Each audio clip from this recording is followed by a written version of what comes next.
This is an Africanized depiction of Cinderella's tale with a twist. She goes by a different name now, but to maintain the nuances, let us refer to her as Cinderella. Cinderella was the first child of a respected African noble.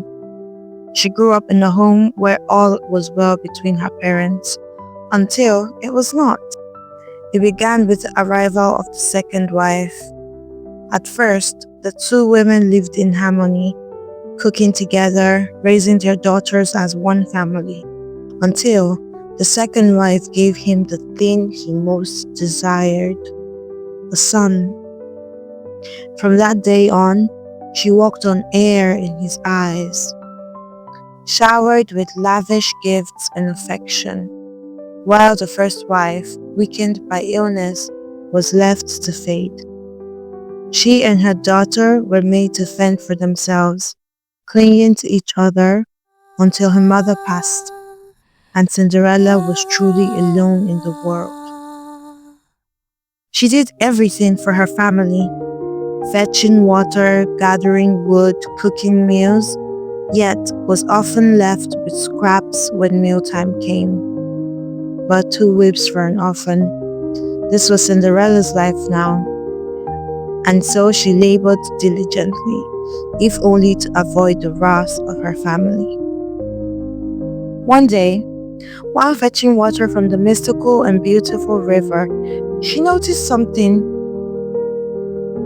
She noticed a shimmering fish floundering in the shallows. If left alone, it would surely perish.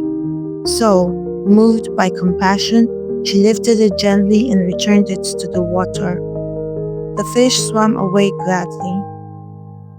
On her way home, she was sidetracked by the grand retinue of the prince, just returned from his journey, and like every maiden watching, she was spellbound by his presence, and her heart quickly surrendered.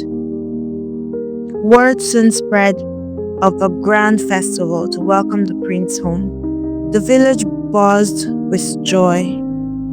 Day after day, her stepsisters tried on elegant gowns in preparation for the feast. On the day of the festival, he departed without her and forbade her to attend, threatening dire consequences should she disobey. This was the last straw. Cinderella fell to her knees and prayed to the gods, to the heavens, to anyone who would listen. She cried out to the wind, to the sky, and to faith itself. "Somebody save me," she whispered, kneeling before a large pot of water. And that was enough. The air around her shifted.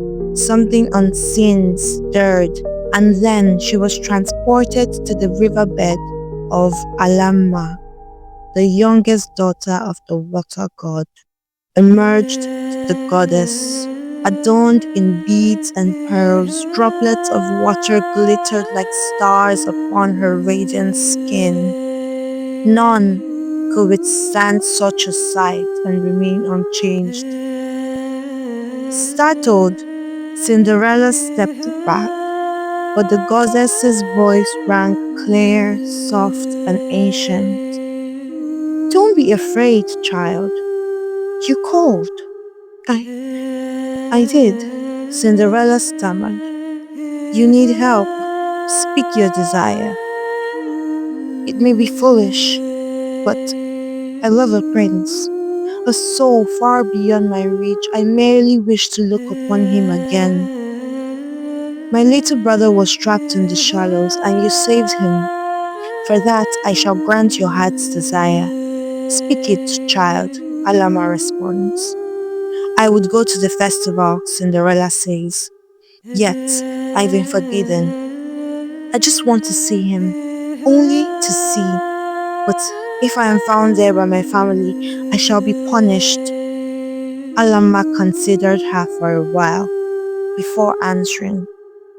"I can grant you a new form, but only for a short while. And there are rules." "Anything," Cinderella pleaded. "Return before the moon reaches its highest point. You must not speak or sing to any soul, for your voice carries power. Lastly, you must hold fast to your vow that you shall watch only. I promise, great one, she whispered, throwing herself at the goddess's feet. Then so it shall be. A bright light burst from the river, swirling around the women. Cinderella's form shimmered, becoming ethereal like Alama herself. The goddess in turn took on the shape of a worn and weary human. She fell to the riverbed, drained, the magic clearly taking more than expected. Go now, Alama says, through thoughts alone, and remember the rules. I shall wait here for your return. Your, your voice? Cinderella asks, bewildered. It is yours now, Alama replied simply. Cinderella did not waste a moment. There was no need for fine clothes. Her beauty now rivaled the Water Queen herself. At the festival, however, she was not content to merely observe. She stood out among the crowd and the people urged her to the center. So she obliged. She sang. Just a simple song, but it cast an enchantment over all.